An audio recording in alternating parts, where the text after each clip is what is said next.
یار یہ کوئی گھٹیا کرکٹ ہے، یقین سے بتائیں آپ کو، صبح سے جاگ رہے ہیں کہ پاکستان کا میچ ہے، پاکستان کا میچ ہے، اس قسم کی گھٹیا کارکردگی دیکھنے کے لیے ہم کیا بیٹھے ہوئے ہیں؟ میں آپ لوگوں سے پوچھنا چاہتا ہوں کون سا ایسا نالائق قسم کا کھلاڑی ہے جس کو ہم بار بار موقع دے رکھے گئے ہیں اور وہ پاکستان کرکٹ کو تباہ و برباد کرتا جا رہا ہے؟ مجھے ضرور کامنٹس کے اندر ایک بندے کا نام ضرور بتائیے گا۔ پاکستان کرکٹ ٹیم کے جو سچے اور پکے چاہنے والے ہیں، دیکھ لیں یار، اب پاکستان کی کارکردگی آپ کے سامنے گیا ہے۔ کیا ہماری ایسی حالت بھی کبھی ہوا کرتی تھی کہ ہم یو ایس اے کے ہاتھوں ہاریں گے؟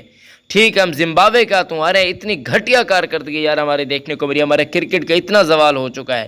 آپ خود اندازہ لگائیں کہ یار کیا سچویشن ابھی چل رہی ہے، یعنی کہ اتنی بری حالت پہلے کبھی نہیں ہوئی ہماری پاکستان کی جتنی اب آن پہنچی ہے۔ زمبابوے کے ہاتھوں ہم ہار گئے، ٹھیک ہے مان لیتے گئے، لیکن اتنی بھی بری حالت نہیں ہوئی کہ ہم یو ایس اے جیسی ٹیم کے ہاتھوں ہارے گئے۔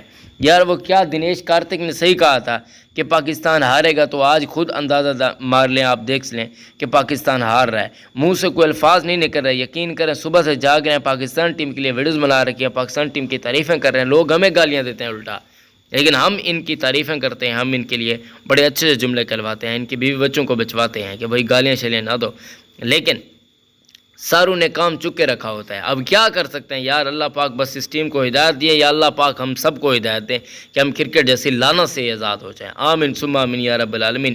ویسے یار نالائکی کی بھی کوئی حد ہوتی ہے، پاکستان کرکٹ ٹیم جتنی ڈیٹ ہے نا، خاص کر بابر اعظم کی قیادت اتنی ڈیٹ، یقین کریں اب جو بابی کے بچے بیٹھے ہوئے نا، بابر اعظم کے بچے، خدا کا واسطہ یار اب پلیز مت سامنے آنا کہ بھائی یہ ہے بابر کی غلطی، نہیں تو فلاں فلاں فلاں، سب کی غلطی ہے، سب نے بیڑا کر کیا پاکستان کا۔